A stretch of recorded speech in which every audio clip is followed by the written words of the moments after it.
lista Alejandra Matus para conversar esta mañana con la voz de los que sobran. Alejandra, bienvenida, ¿cómo estás? Hola, Ale. Muy bien. Hola. Qué bueno. Oye, justo estábamos hablando de cifras y te quería felicitar porque estás postulando, ¿verdad? Y nominada para el Premio de Excelencia Periodística por una cifra justamente que tú diste en un hilo de Twitter donde hablabas del exceso de muertes, ¿te acuerdas? Que ya ha pasado, ¿cuánto? ¿Un año de Sí. eso? Más o menos, ¿no? Un año casi, porque claro, el 24 de abril publiqué ese hilo. Perfecto. Pero se refería a las cifras de marzo, sí. Claro, se refería a las cifras de marzo y a esta diferencia justamente que se fue encontrando entre las cifras que da el Ministerio de Salud y las cifras que son reales, específicamente en lo que tiene que ver con fallecidos por COVID-19. Ahí estamos viendo el hilo de ese entonces, Ale. Imagínate, con todas esas alertas que se prendieron, hoy estamos superando los 9.000 casos en 24 horas.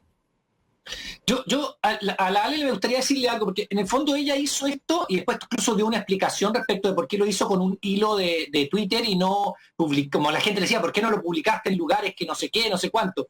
Y a mí me parece que muestra dos cosas. En ese momento, Alejandra Matus estimó que era el mejor lugar, quizás ni siquiera tenía algún otro lugar donde publicarlo en esa época, pero la información no tiene por qué ir escrita en un medio tan claro, o sea, puede estar ahí y ser... Exacto, lo que importa es la calidad de la información. Exacto, y digamos, yo siempre... claro que hay medios que digamos, en un tiempo de una trayectoria larga, uno puede evaluar el aporte de ese medio en particular a la información, a la transparencia.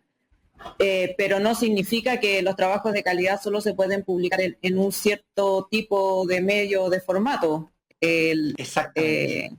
Yo siempre le digo a mis alumnos que hay que leer de todo y hay que buscar información en todos lados porque información de calidad o necesaria hay en todas partes.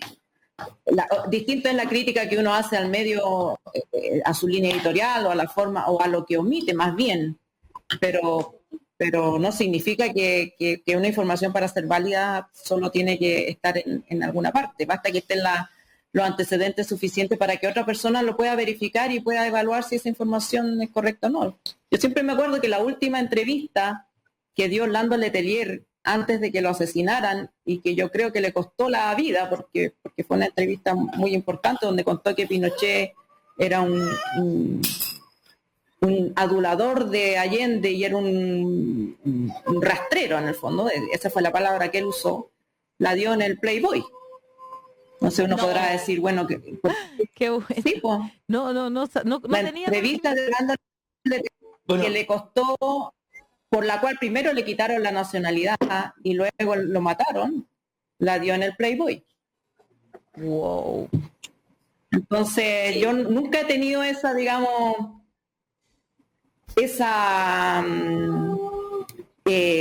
límite o prejuicio. Yo creo que los medios son herramientas, son instrumentos y hay que usar el mejor instrumento que uno tiene a la mano en el momento que está, digamos, y a la mano tenía Twitter y lo usé, digamos. Pero no me parece que merece. Hoy día de periodismo de ese tipo, ahora que la Ale menciona lo de Playboy, es que lo que está saliendo de periodismo investigativo en inglés muy duro es de Teen Vogue. O sea, la revista de adolescentes de Vogue, que es como una fuente rara para encontrar así como cosas tan críticas. Y las cosas, yo me acuerdo que el tema de Clinton también apareció en un blog inicialmente, después lo tomaron los medios grandes, pero inicialmente apareció como en un sitio de chismes, de farándula, una cosa así. Pero era un blog personal de alguien, ya no recuerdo su nombre, pero creo que toda esa disquisición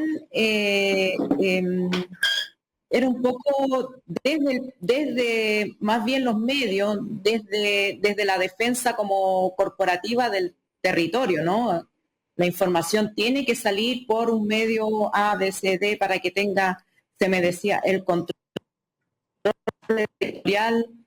Y bueno, sí, yo también creo que mi equipo es mejor, pero también yo está vieja, he editado, he dirigido, o sea, creo que me puedo hacer el autocontrol editorial.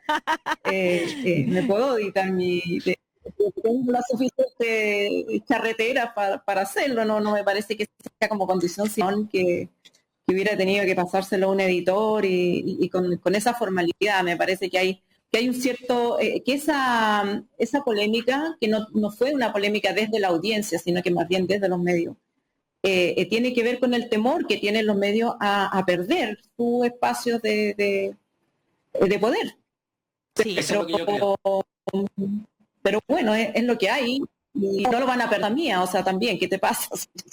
Soy solo una persona con un teléfono, un computador, no. O sea, si yo te puedo quitar poder, es decir que no tienes poder. Totalmente cierto, no lo había visto desde ese punto de vista.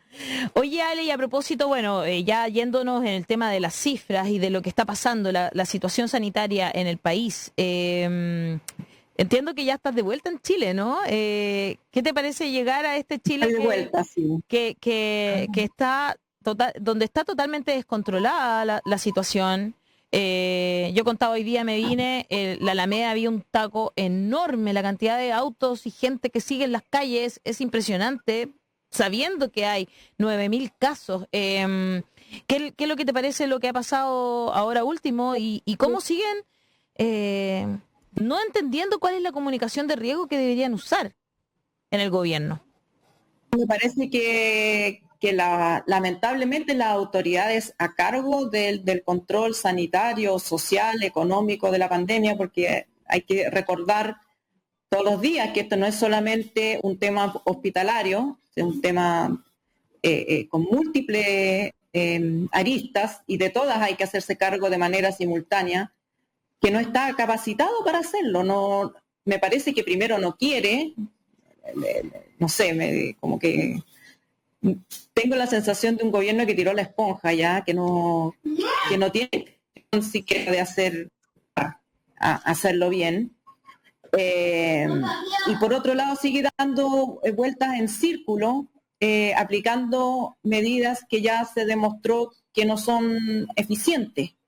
No es eficiente establecer cuarentenas con permisos. Las cuarentenas tienen que ser prohibiciones a la actividad, no a las personas. Tú no le puedes prohibir a una persona que salga a la calle si no tiene que comer. Tienes que hacerte cargo de eso, primero. Segundo, tienes que detener lo que hace que la gente vaya a lugares. Por ejemplo, los malls, los lugares de trabajo, sobre todo los lugares de trabajo que se hacen cerrados, porque hay que volver a recordar también que la mayor probabilidad de contagio es en los espacios cerrados y aglomerados. Transporte público. Si tienes que tener transporte público para las labores esenciales, tienes que preocuparte de que sean ventilados, de que haya suficiente frecuencia, de que haya control sanitario a la actividad. O sea, en la actividad en la que se tiene que controlar, porque tú no puedes controlar 20 millones de personas. Exacto. Obviamente que los permisos son vulnerables en su naturaleza. O sea, yo ya conozco gente que lo baja al computador y le cambia la fecha. Entonces, no, porque hay una realidad que te hace ir a la calle. Y la gente no se quiere morir, la gente sale, la mayoría, porque tiene que salir. Y si hay alguien que sale porque le da lo mismo, y es privada, como la que hicieron los carabineros, los altos oficiales de carabineros, esas personas hay que sancionarlas severamente, pero no se puede poner el peso del control sanitario en cada persona individualmente si tú no tomas medidas para que la actividad económica se detenga. Y lamentablemente se tiene que detener porque no se ha detenido nunca se hizo lo que había que hacer. Entonces, claro, tenés que tener, o sea, si realmente quieres una cuarentena en serio, tienes que detener las faenas mineras 2 semanas, tienes que detener el comercio, tienes que detener los bancos, tienes que detener lo que hace que la gente salga a trabajar. a las vendedoras de ISAPRE, a las vendedoras de AFP que la siguen. O sea, en Chile se dice todo lo esencial y o sea, el tabaco es esencial, yo volví en el listado, el copete es esencial. O sea, claro que es terrible estar encerrado sin tener una copita de vino, pero si nos vamos a restringir, ¿ah? Si nos vamos a restringir, restrinjámonos. Claro, todos. No, unos sí y otros no. También atendamos para la salud. Los niños pueden salir a la calle, los niños, los adultos mayores pueden salir a dar una vuelta por el barrio. La cuarentena en otros países nunca ha significado gente encerrada en su casa, porque gente encerrada en su casa es mayor posibilidad de contagio, porque basta que llegue alguien de afuera, y por mucho que venga con mascarilla y por mucho que se eche alcohol gel en los zapatos que no sirve para nada,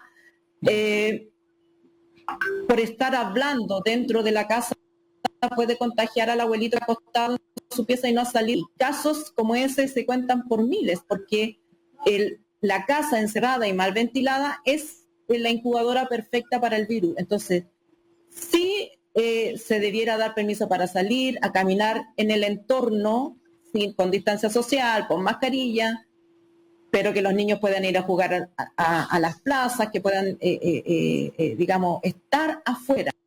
Exacto. Eso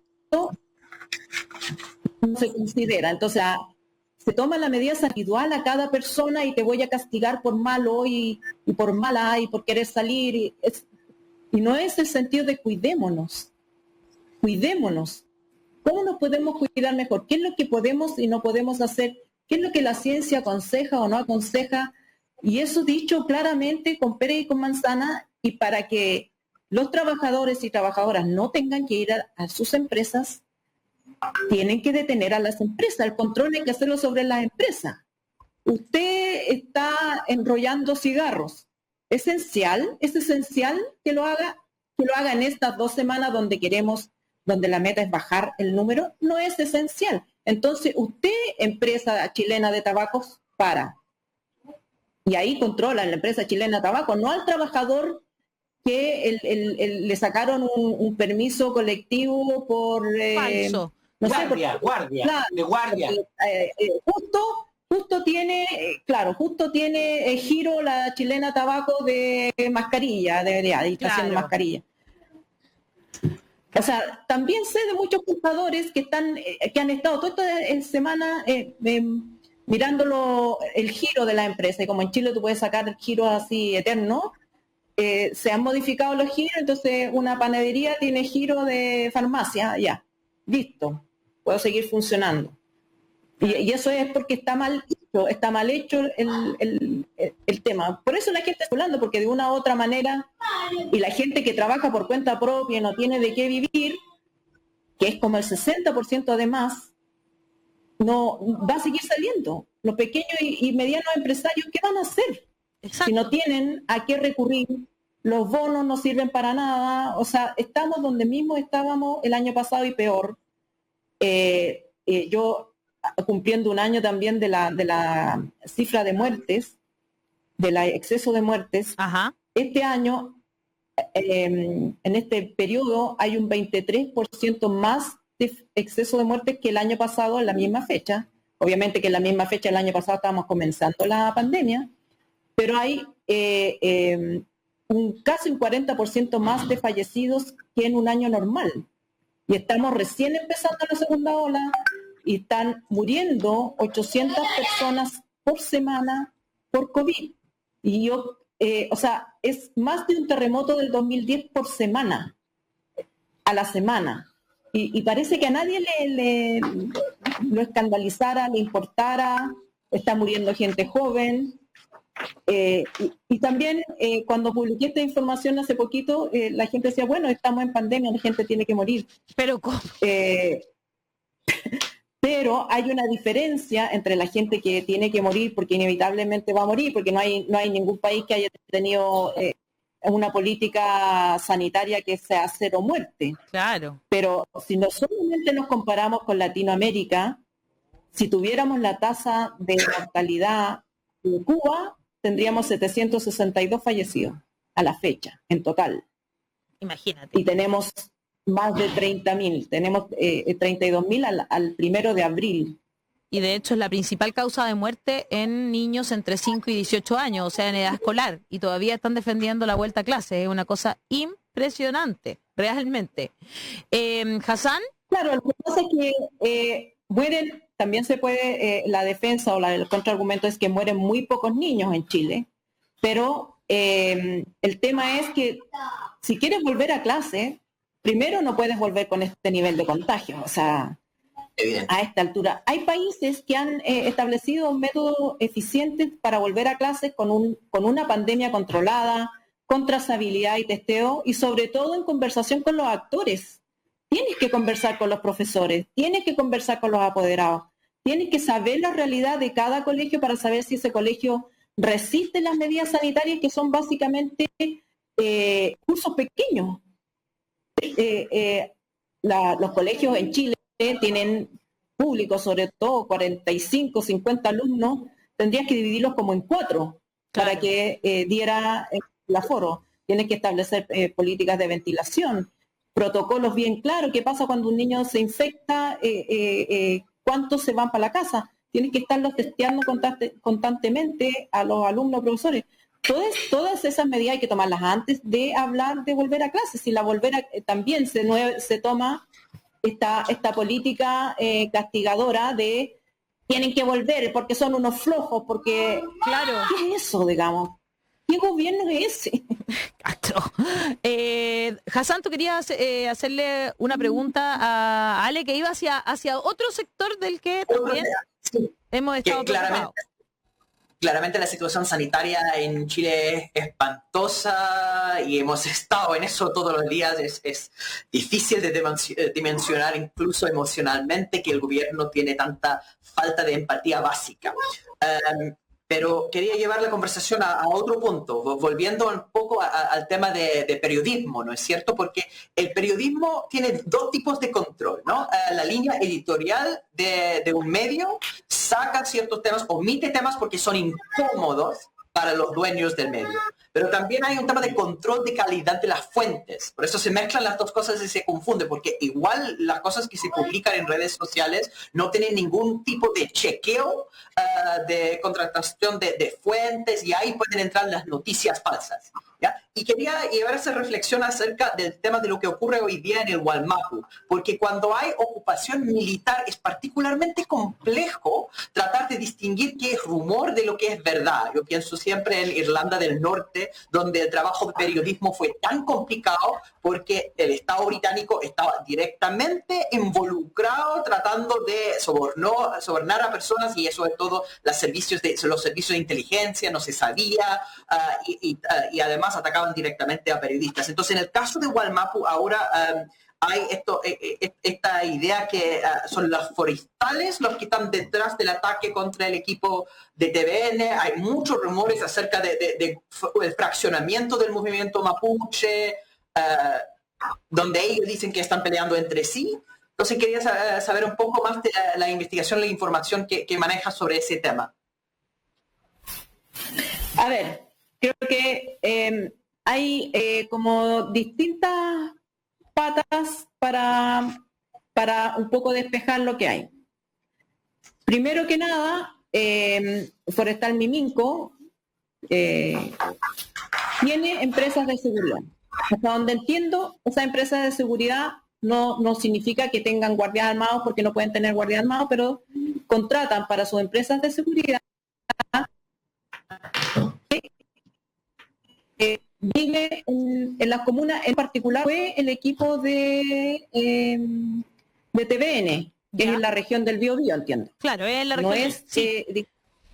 Así es. No es la región como más reconocida como la región de la... Es más mezclado, digamos.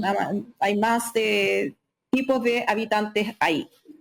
Pero en este sector viven estas comunidades que, por un lado, gran parte de ellos trabajan con la foresta, no se sienten representadas por la CAM, en concreto.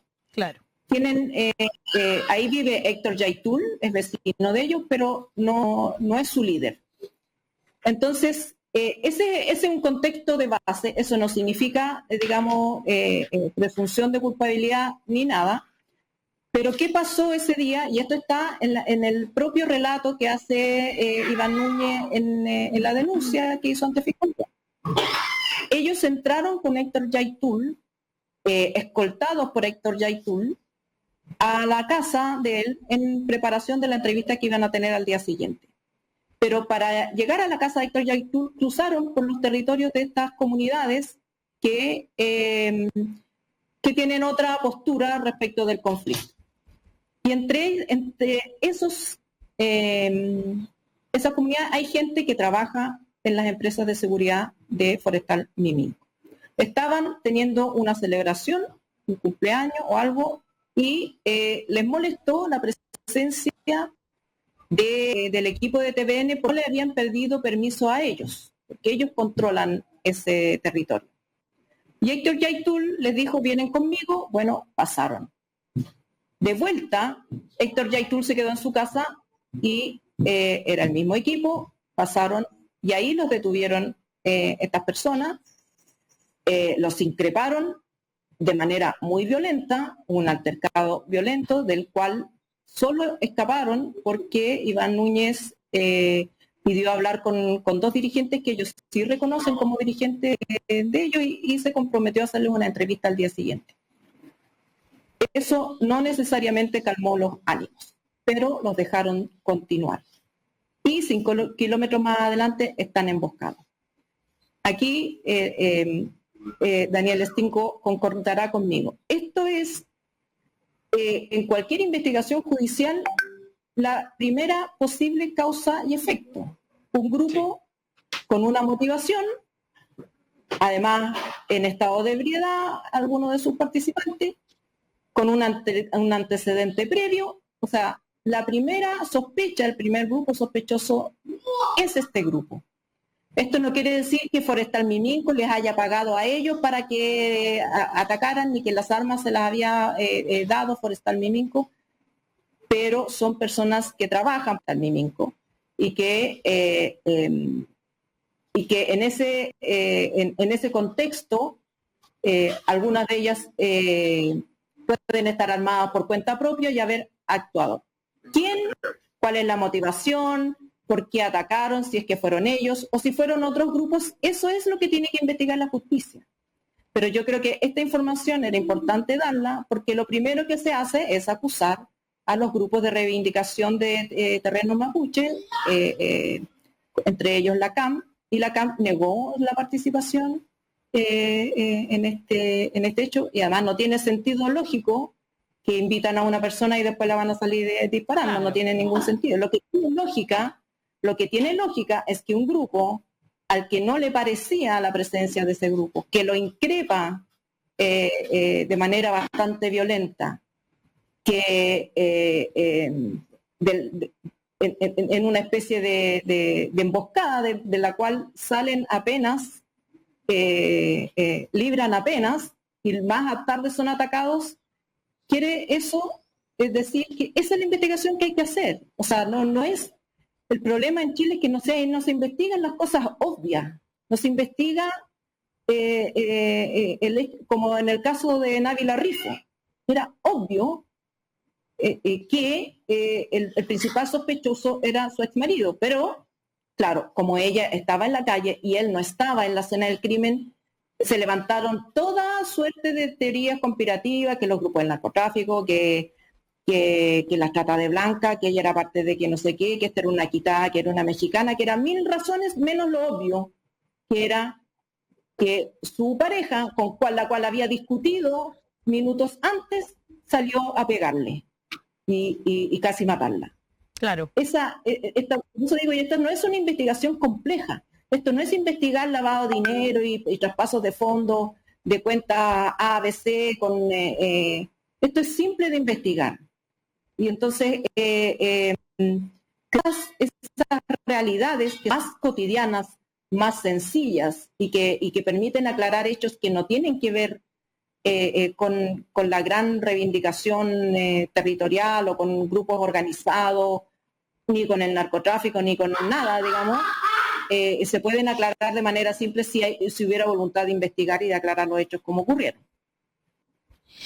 Yo concuerdo plenamente con la Ale Matu. A mí me parece que, y yo no sé, Ale, si tú tienes alguna información, porque yo no la manejo, de cómo está funcionando la fiscalía, porque esto, lo que tú dices, es de perogrullo. Claro, a ver, digamos que la Alejandra Matus tiene un hermano que es uno de los penalistas más reconocidos a nivel del país, entonces toma el teléfono, llama a su hermano, y su hermano le dice, mira, ¿sabes qué? Papá, si dejémonos de cosas.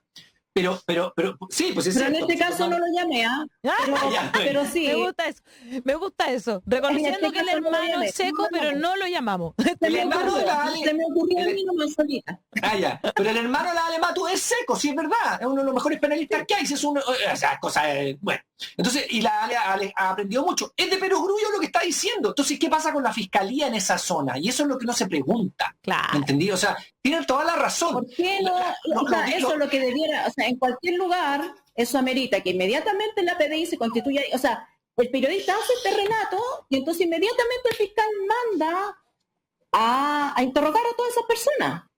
Sí. Porque a medida que pasa el tiempo, ¿qué pasa? Las personas van armando, oye, pongámonos de acuerdo, es obvio, vamos a decir esto. Nosotros no sabemos nada, no tenemos nada que ver, ¿no? Y se pierde la posibilidad de investigar, se pierde la posibilidad de fijar el sitio del suceso, todas las cosas que es esto es investigación judicial simple, que debiera ser cotidiana, que no debiera tener ningún tipo de levantar polvo, que son esto, que digamos conspiraciones, ni buscar la quinta pata al gato, pero no se hace, y no se hace a tiempo. Porque ahora probablemente en algún momento lo van a fácil lo que dice ir a buscar las vainillas de las escopetas, ir a buscar las vainillas de los rifles y después contrastarlo con los que están ahí.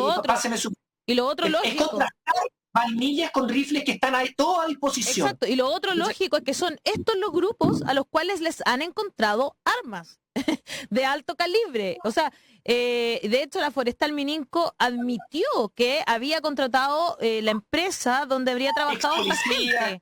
Entonces, realmente, de verdad es como que también uno dice, o sea, es de perogrullo. También pasó con el caso de Fernanda Maciel, ¿te acuerdas? Que la familia decía, no, está aquí, está al lado de la casa, en este lugar donde se juntaba. No, pero había que pensar que ella, no sé qué, que... Todo el rato, no, claro, que el auto, que el otro auto... Que estaba embarazada de un narcotraficante. Claro. Era realmente, pero ya... Claro, como la cosa, la evidencia está así y no tienes nada más que hacer que activar la acción de la justicia normal, no necesitas siquiera traer un grupo de súper especializados ni pedirle ayuda a la FBI, o sea, haz la pega. Haz tu trabajo, así es suficiente, pero sabemos también que la fiscalía en esa zona actúa llena de prejuicios, po. Hay personas que están todavía con detención domiciliaria o personas que están en la cárcel por haber ido a dejar una carta. De verdad que actúa con prejuicio, igual que con los presos de la revuelta. Y como que no se investiga. Ay, se le corta la Ale ahí. Ale, estamos en Chile y se te corta más que cuando estaba en Estados Unidos. Este país. Mira, estoy en Chile, ya hubo un temblor, ayer se me cortó la luz. Oye, y te mandaron a la casa porque los hoteles ya no, parece que no se le acabó el negocio con los hoteles. Me mandaron a la casa porque parece que ya no había hotel. Salí de Estados Unidos, me hicieron llenar todo un formulario de que me iban a mandar un hotel de tales características, pero sabes que prefiero que no me hayan mandado un hotel porque me llega a dar dolor de guata lo que costaban esos hoteles, 2 habitaciones para 4 personas por 5 días. Era un ojo de la cara con plata del Estado. Me hubiera sido muy incómodo estar ahí. Así que claro. Qué bueno que me mandaron para la casa. ¿Cuánto costaban? ¿Te informaban eso? ¿Te 2 millones de pesos. ¿Cuánto? Sí, 2 millones de pesos. 2 millones de pesos. De pesos. ¿La familia completa? Claro, por los 4. Por los 4, con las comidas, y este era un precio tipo colación, o sea, era un paquete. No era el precio normal. Decía un precio ético, se estaban cobrando un precio ético. Un precio ético. Qué increíble, ¿no? Sí, es increíble. Dios mío, perdona que le haya puesto hincapié a eso, pero me pareció que es interesante porque uno como que ve estas situaciones y dice, sacan plata de donde sea. Por algo las grandes fortunas han aumentado, ¿no es cierto?, sus ganancias, mientras todo el resto de la población se ha empobrecido, ¿no? Bueno, respecto de este hecho, las propias agencias de turismo más pequeñas o medianas se quejaron porque se le dio la exclusividad de los contratos y de gestionar los hoteles a Cocha y Travel Security. ¿Quién es uno de los dueños de Travel Security? BTG Pactual. O sea, como que nos damos vuelta. BTG Pactual parece que tiene inversiones en todos los rubros posibles. BTG Pactual, para los que no están informados, es una de las empresas que administra el fideicomiso ciego de Piñera. De Piñera y su... Claro. ¿Y es la misma gente que ve lo de Enjoy? Sí, pues. Son los mismos. Los mismos que están... Ah, mira, pero ¿cómo? Realmente es que es impresionante. A propósito de Enjoy, entremos en el tema Enjoy, ¿no, Daniel? ¿Te pasa?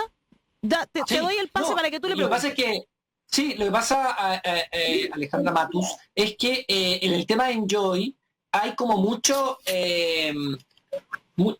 información dando vuelta, pero el que se supone pone paños fríos, que es lo que yo creo que no hace poner paños fríos, sino que hacer un escándalo mayor, es el ministro Belolio, que dice que Piñera no tiene inversiones. Entonces, bueno, ¿cómo sabe si es un fideicomiso ciego? Entonces, no puede saberlo. No debería saberlo, pero sí sabemos de la relación. Pero por eso, pero sí sabemos de la relación muy larga de la familia Martínez, que es la dueña, digámoslo, ¿no? Fueron los primeros en Chile. Por eso, hace muchos años que tenían ellos el casino de Viña, pero hace todos estos años, cuando era chiquitito. Tenían ya la concesión del casino de Viña, y después se metieron cuando ya salió la ley, etcétera, y ha sido una relación muy grande, y ahora había salido a salvar a yo y la familia Piñera porque estaba con problemas. Si nos puede explicar el meollo de esto, Ale.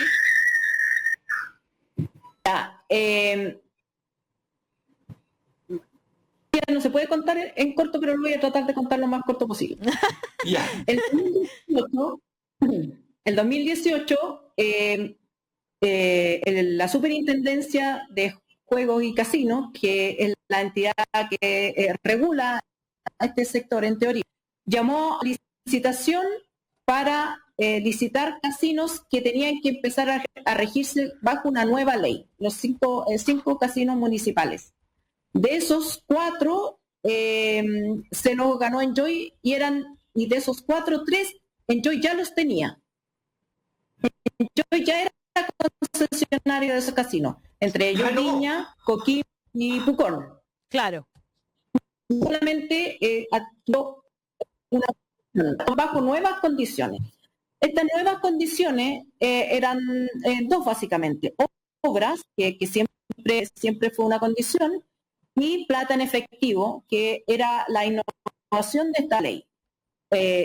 Los nuevos concesionarios no tenían solamente que ofrecer obras, hoteles, centros de eventos y cosas que era como lo que siempre postulaban, sino que además tenían que ofrecer un monto en efectivo para la región, para la comuna, región en la cual se iba a ubicar ese casino.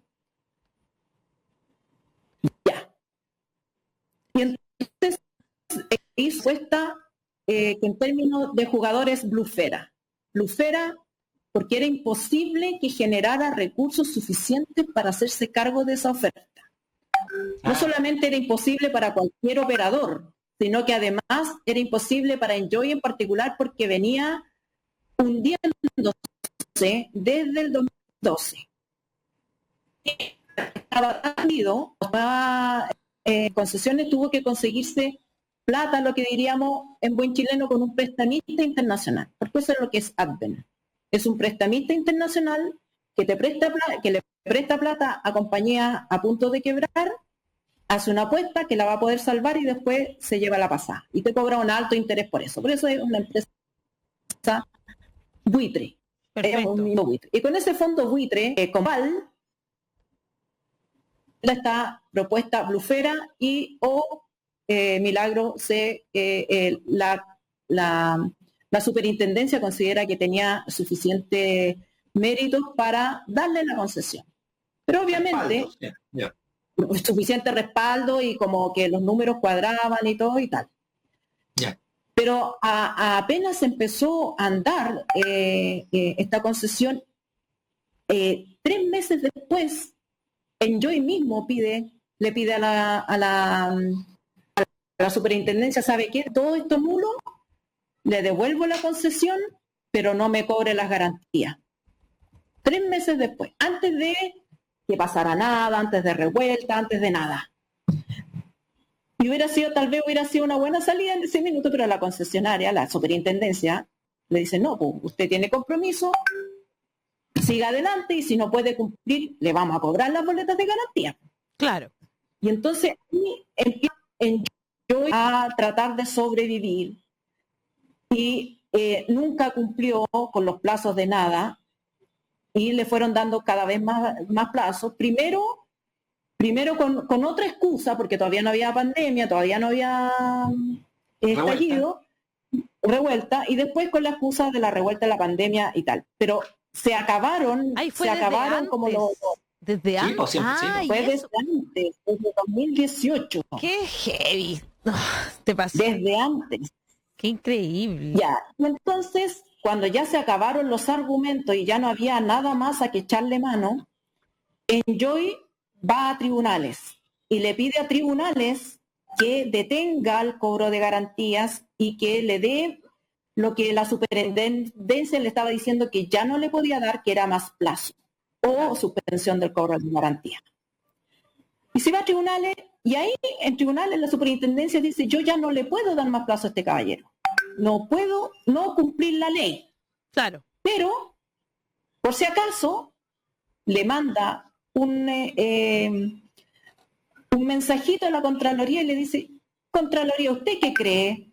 ¿Puedo o no puedo darle más plazo a...? Esto es como un tribunal que dijera, oiga, Contraloría, ¿puedo o no puedo aplicar la ley? Yo creo que la tengo que aplicar, pero ¿usted qué piensa? Claro. Así fue.